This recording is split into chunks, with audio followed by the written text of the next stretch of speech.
Just an instant. That is, on 1st March 1954, during the second visit of Baba to Andhra, he held a meeting on that night. About 60 persons, 60 lovers gathered there. He held the meeting because there were several conflicting reports about the work of the KDRM in Andhra. Then Baba said, he began to question, you all come out, what are your grievances, he said. Some people were telling this side, that side, supporting their cause. And they asked me, Baba straightly pointing out to me, I said, Narayanarao, you tell me what is all this? Do you know anything?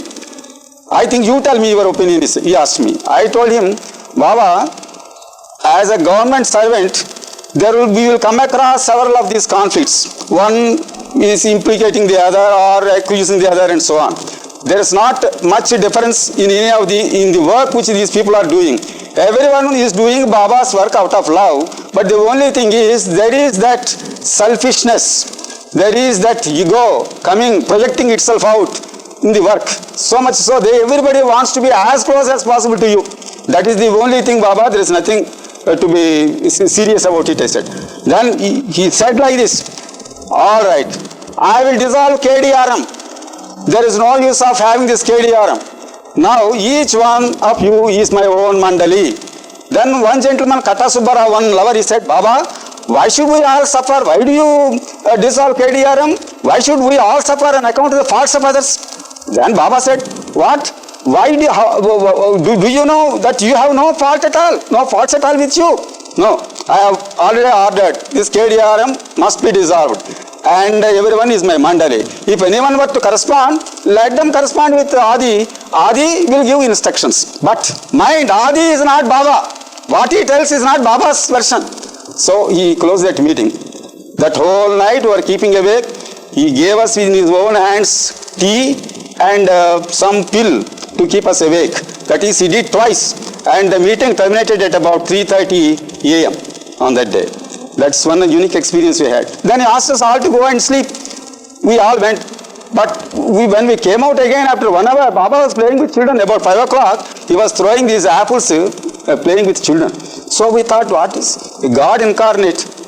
God-man has come over here amidst us. He's so very wonderful. We were all tired, but he was not at all tired. He was playing with the children. That was a very nice experience we had at the time. That was at Gurukulam in Rajamandri, Gurukulam garden, where he was resting that night. Yes.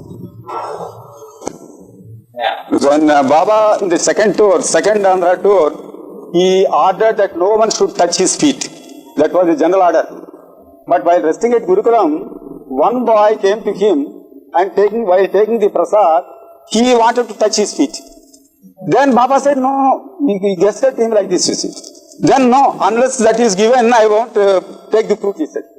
Then Baba said, after 3 or 4 times, he allowed him to do it. The boy, after 3 or 4 times, he allowed him to do it. The boy, as soon as touched it, he fell flat. A shock he has got. He fell flat, he had a shock. Then he was taken to some other place, you see, and after some time, you see, he came out. That is one of the very good instances when Baba says a thing, we should implicitly obey, whether good or bad. That is. Yes, Baba said that no one should touch his feet. That was his command. That was generally observed by everyone. But the boy who went to him, he didn't receive the prasad, saying that unless you allow me to touch your feet, I won't receive the prasad. Baba told him, no, it's wrong. But somehow, then he kept quiet. This boy touched the feet. As soon as he touched the feet, he had a shock and fell down. Immediately, he was taken away, and after some time, you see, he was all right.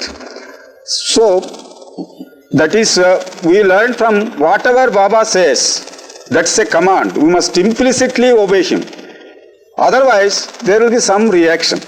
That was the experience which I also had on several occasions. I learned lessons from it.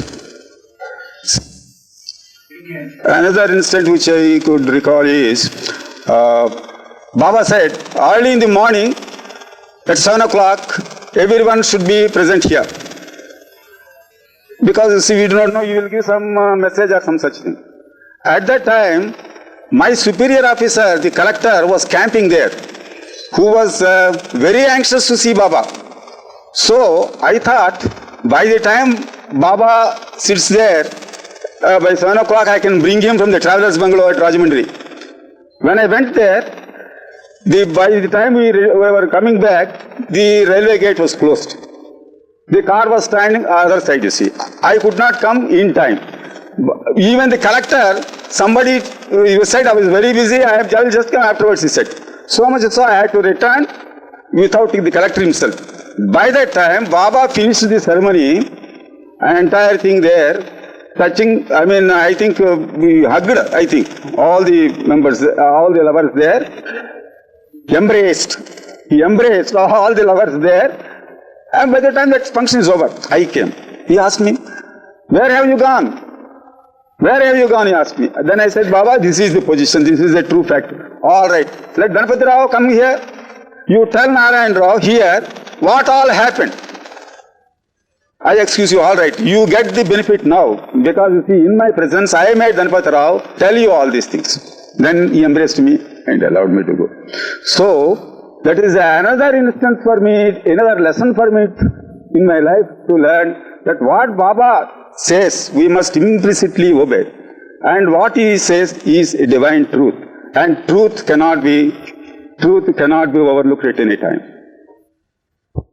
He said, so early in the morning when you rise up, think of me. Then go to your duties. Then again at noon, think of me. Again in the evening, think of me like that. That's enough. That's how you should keep contact with me, and I will be your constant companion. And he used to say constantly, don't worry, be happy. Because by the time you worry yourself, the thing about which you are worrying will pass away and only worry remains. So he used to say, don't worry, be happy, love me. That is the greatest thing he was telling us and stressing us every time. Then of course, the years between 1953 and 57 were years of stress and strain for me in several ways. When I used to think of Baba, sometimes I could not think of him. It was all blank. Great agony was there. Then like that you see, everything was in a puzzle. No coordination in any field, in any activity. Like that it went on for some years. Then one time, I was laid up with cellulitis in the face. It was so dangerous. I thought in one night I would croak. I never allowed my family to know anything of my feelings. Then suddenly I had just a sort of sleep, just a sort of winking like that. Suddenly Baba appeared there. He was standing there. They say I opened my eyes, he was not there. Then afterwards I slept for a few hours. Early morning the doctor comes and says, oh, you are quite all right, you are improving, he said. What is this? What is improvement? Somehow I also felt light. After 6 days, everything was normal. Baba sends a telegram. Yurich, of course, Yurich said, Baba wants to know how you are, all of you. His love to you. He sends his love to you. That's how it happened. So, these experiences made me realize that I have to take both good and bad in equal hands. That's how my mind, within 4 or 5 years, you see, got settled to that decision. That's how I felt at that time. Now, another thing is, you are a government servant, you have come here. Have you applied for casual leave? Yes, Baba, I applied for casual leave and come. What is that you have written there? I have got a meeting to be conducted where MeherBaba is presiding, and so on and so forth. No, that's right. See, as a government servant, I am telling you, be honest 10%. Be honest 10%. I shall help you. Similarly, there were days when I was down, about to croak, and afterwards there were days where I was taken to the Indian Administrative Service, which I never dreamt in my life. So much my career and attachment with Baba. Ever since you see, I always think of him and I try to remember him. Baba says, don't worry, because whatever happens in this world is all illusion. Don't get attached to it. See, look behind it. There I am. You catch that spirit. You catch that spirit. that will be always there. So that is the only way how you could take